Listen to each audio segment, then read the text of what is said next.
हाँ हसन भाई के बुला लें फिर स्टार्ट करते हैं।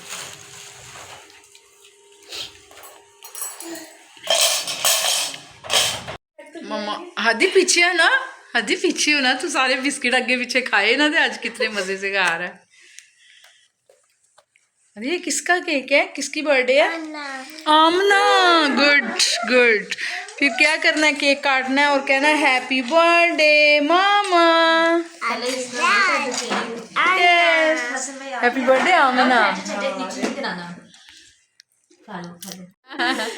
क्योंकि हमने तो होना ही लाहौर अब। बड़ा प्यार हुआ, टीना लगता है लाइव प्रोग्राम किया कर भी आई आप आज थी नहीं मेरे साथ।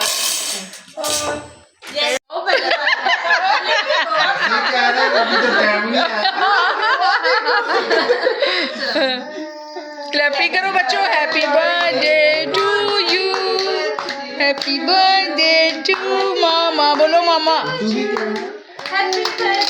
वो कह रहे अपनी बोली च।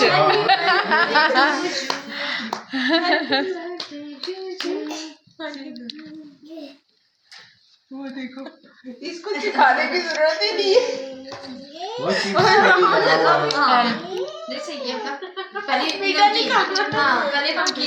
बहुत मजे का। चले आधी तो खाता ही जा रहा है। खोले अपने बर्गर। मैं मोबाइल साइड पे रख के तो फिर मजे ना खावा। इसको बाद में करते हैं, ठीक है? ये बाद में खाते हैं। मुझे भी तेरा हाँ बस नहीं मैं नहीं हूँ, मैं वेजिटेरियन हूँ, मैं प्राइस में हूँ। ये क्या बात हुई आज का? वो अपना नहीं लाई, अपना नहीं लाई। आलू वाला कोई बर्गर नहीं मिला होगा ना। आलू वाला बर्गर। जी दाऊद मैं आपको खिला रही हूँ, मैं पे आपको खिला रही हूँ।